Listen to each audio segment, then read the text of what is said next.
Bravo, Christine, mesdames et messieurs. Christine, c'est maintenant le moment d'aller rejoindre mon bon ami, Monsieur Marc Labrèche. Ouais!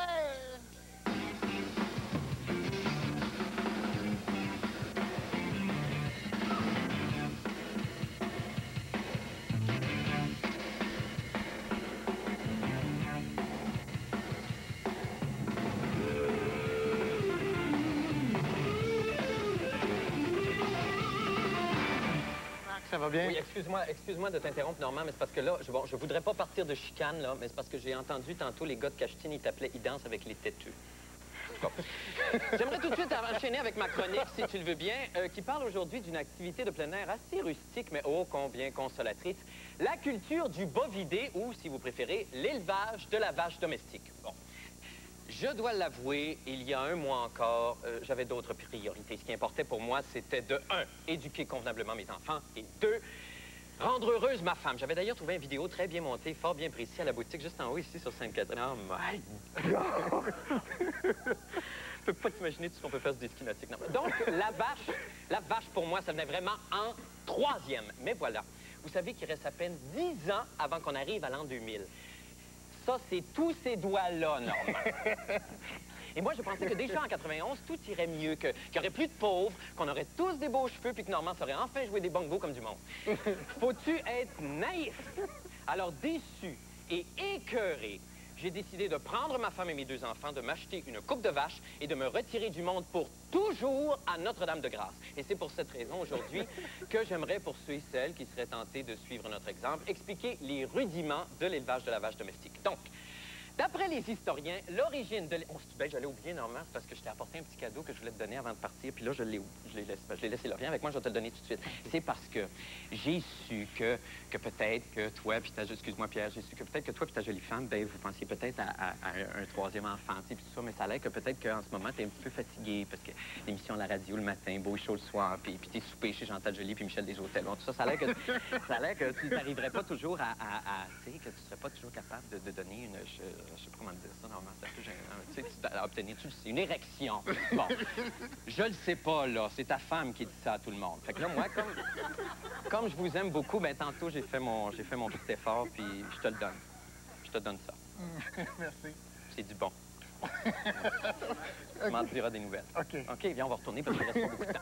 Donc, d'après les historiens, l'origine de l'élevage de la vache domestique serait reliée à une ancienne légende égyptienne, Normand. Il semblerait qu'une fois, bon, il y a de ça très, très, très longtemps, Cléopâtre avait réuni tous les Égyptiens. Il y avait Ramsès, Toutankhamon, puis Julie Snyder, et tout ce monde-là t'inquiète de la pointe 5 chez Better. À un certain moment, Cléopâtre, elle s'est excusée, elle s'est levée, et elle est allée aux 7 toilettes du temple de Tootsi, qui était un dieu scandinave.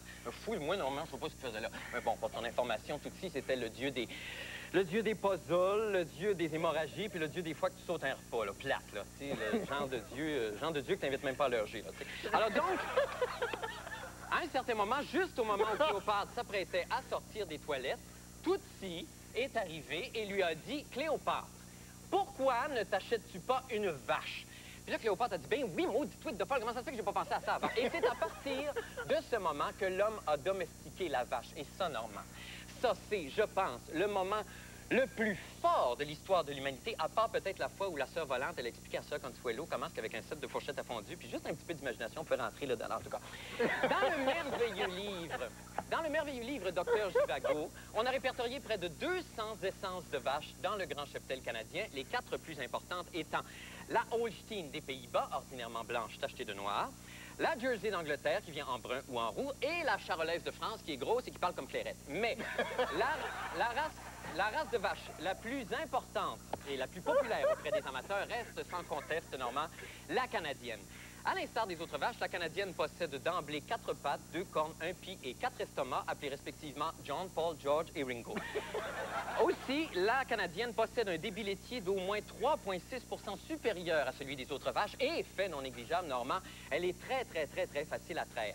Et pour bien vous montrer à quel point la canadienne est facilement trayable, Normand et moi allons vous faire une petite démonstration. Alors, bien sûr, évidemment, je vais faire le jeune fermier pour vous et Normand va se faire un plaisir d'incarner la canadienne. Alors, Normand, Si tu veux bien prendre la position d'une Canadienne en pleine montée de liste, s'il te plaît. Ben là... Bon, mets-toi à quatre pattes, ça va être correct. Comme ça? OK. OK. Tout d'abord, avant de traire, il est essentiel de se rappeler qu'il faut entretenir d'excellentes relations avec sa Canadienne. N'hésitez pas à la caresser et aussi à la complimenter. Sais-tu que t'es pas mal propre, toi? On peut pas en dire autant de Jean Leloup, hein? Non, mais c'est parce que je veux pas être plate, mais c'est parce que c'est plate. Le gars, il a des belles chansons puis tout, mais ça n'a pas de bon sens. Tu peux pas espérer faire une carrière en sentant en bébite et foirée à 132 de même toute ta vie. Ça n'a pas de bon sens. Faudrait que quelqu'un y dise. Arrêtez d'y acheter des savons à Noël, montrez-y comment s'en servir. Ça n'a pas de bon sens. Faudrait y parler, quelqu'un. Excuse-moi 2 secondes, Jean. Si tu passes devant la télé, là, monte le volume puis regarde-moi ici. Là. Regarde-moi bien ici. Jean. C'est très important, Jean. Lave-toi. Si tu te laves pas, Jean, là, ça va tout boucher les pores de ta peau, puis ton petit corps, il pourra plus respirer, puis il va étouffer, puis il va mourir, puis il n'aura plus, Jean Leloup. C'est ça que tu veux, Jean? Ben non! Alors, ben, lave-toi. Bon, OK. Là, lève-toi debout. Normalement, t'as l'air complètement ridicule à manger comme ça. Viens t'asseoir, là. Je suis sûr que même avec toute la bonne volonté du monde, tu serais incapable de donner une maudite goutte de lait de ta vie. Du quick, peut-être. Puis encore là, je suis pas sûr. Mais donne-moi la main. T'as d'autres belles qualités, Normand. Oui. J'ai passé un été merveilleux avec toi. Moi aussi, Marc. T'es fin, tu fais rire les gens, t'as une grosse coluche. C'est important, ça. Puis laisse-moi te dire juste une chose. Si jamais, pour une raison stupide, beau et jour, revenez pas à la saison prochaine à Radio-Québec, souviens-toi bien d'une chose. Une seule chose, Normand. Je ne sais pas quoi, là, mais je vais t'appeler demain. Au plus tard demain, je t'appelle, c'est promis, je te le dis. OK, bye, Normand. Merci beaucoup. Bon automne à tous. Marc Labrèche! Bravo! Marc